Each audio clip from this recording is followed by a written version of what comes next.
So Donald Trump, not in these exact words, but basically admitted this week that a lot of the things that he's been doing, a lot of the policies, a lot of the executive orders that he's been signing off on was all made with the intention of getting black people back into the field.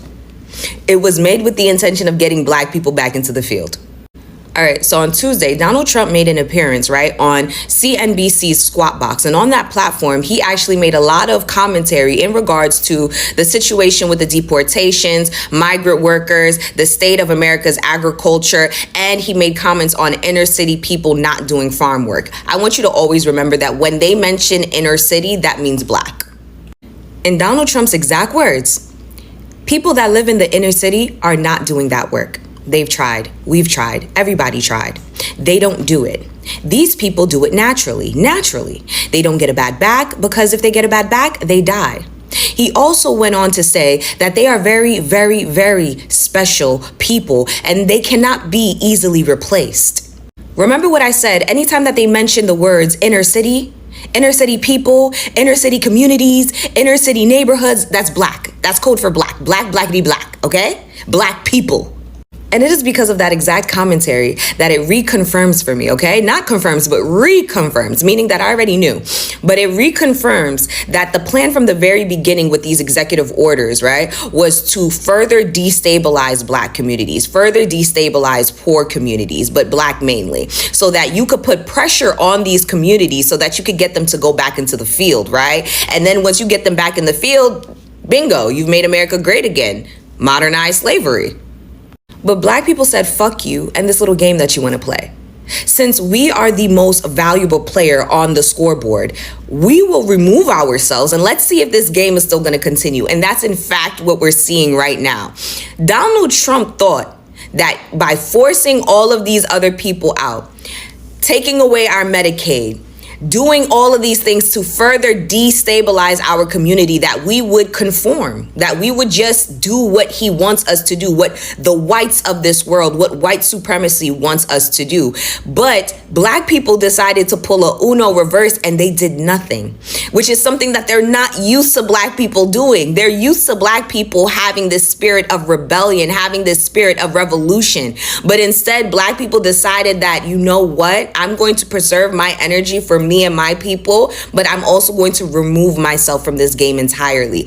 And now everything is starting to crumble. The way that the America agriculture is taking a huge hit right now because of Donald Trump and his deportations. Like, I don't think that you understand how much America survives off of the labor of undocumented workers. And when I say y'all, I mean all the other races. Black people knew because black people were telling you. They told you, don't do this. Don't do this because we're not going back in the field. Don't do this, but y'all didn't listen. And just to put into retrospect of how important undocumented migrant workers are to the agriculture economy here in America, the U.S. Department of Agriculture reports that roughly 42% of crop workers are undocumented, with nearly 70% being foreign-born. This labor is essential in states like California and Texas, where up to 80% of farm workers lack legal status. Donald Trump signed off on a lot of these executive orders back in January. It is now August, and in between that time, he has done a parade of chaotic shit, trying to put pressure on the black community, but the black community has refused to fold. They have not folded. And it's not just the black community, but the legal Hispanic community here, the legal Latinos here, the Browns, and every other race that sees what this administration has been trying to do from the very beginning. They have not folded. And because of that, everything that he has signed off on in January is starting to bite him in the ass in August. And to all of you people out there that had so much to say in regards to the black community and the 92% and them actually deciding to stand down and not participate, to not get involved, to protect their peace, all of the critiques that you had on their decision, let this be your example. Let this be your primary example as to why you should stay the fuck out of black people business. Stay the fuck out of black people business. You had so much to say in regards to our decision and wanting to stand the fuck back and deciding to remove ourselves from this entire game altogether, right? Now you see that black people actually knew what the fuck they were doing. They knew what the fuck they were doing. They told you were going to need these people because they weren't doing it anymore. They told you they wasn't going to do it anymore.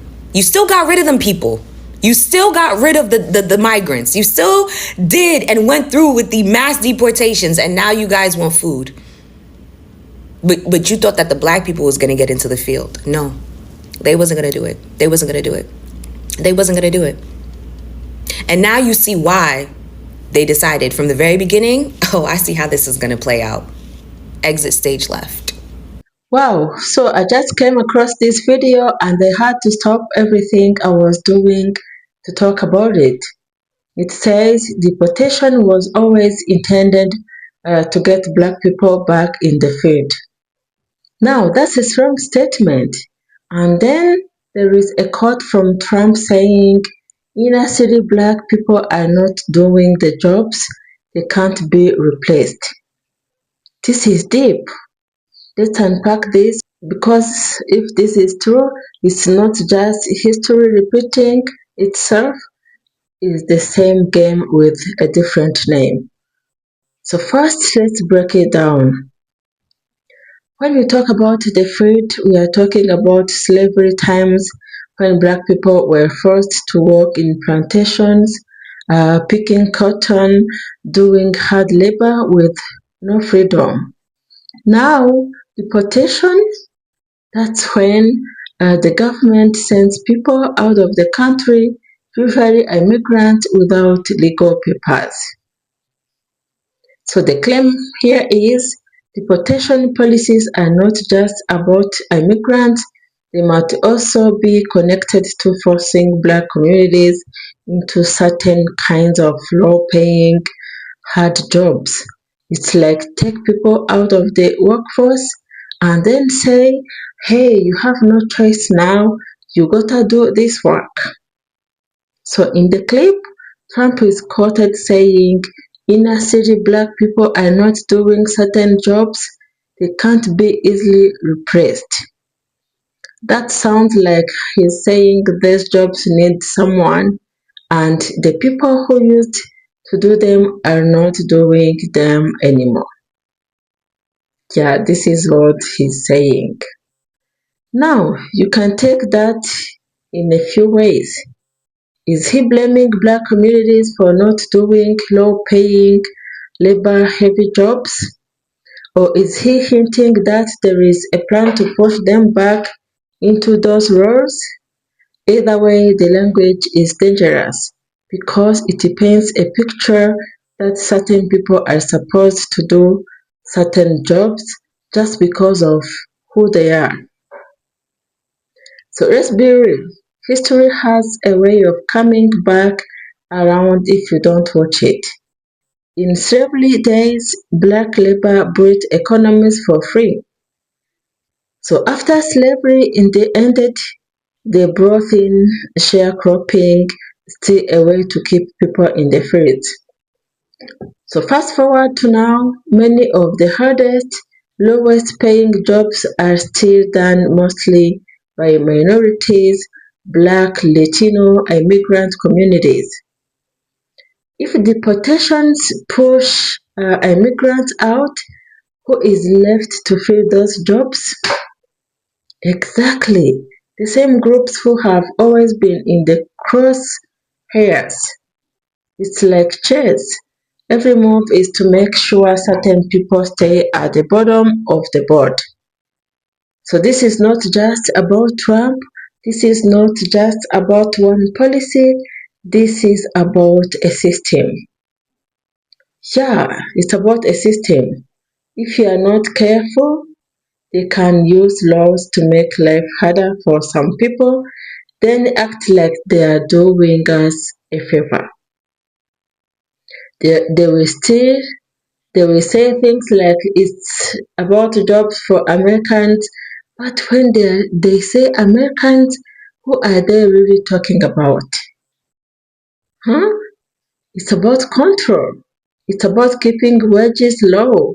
It's about making sure there is always a group of people desperate enough to take whatever work they can get. And here is the thing, when one group is targeted, It's only a matter of time before others are next. Yeah, it's a matter of time. So, what do we do with this information? We stay awake, we pay attention, we connect the dots between history and now. We question the language leaders use because words are not just words, they set the stage for action. We all know this.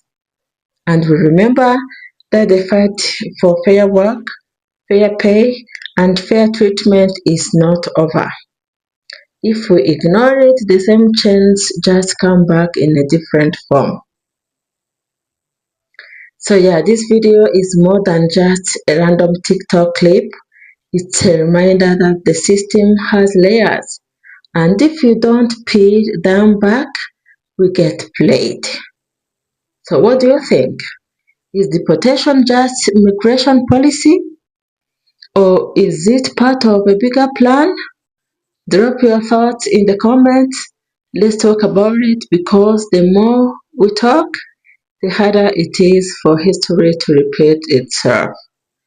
Thanks for watching. Thanks for the love and support. Catch you next time. Bye.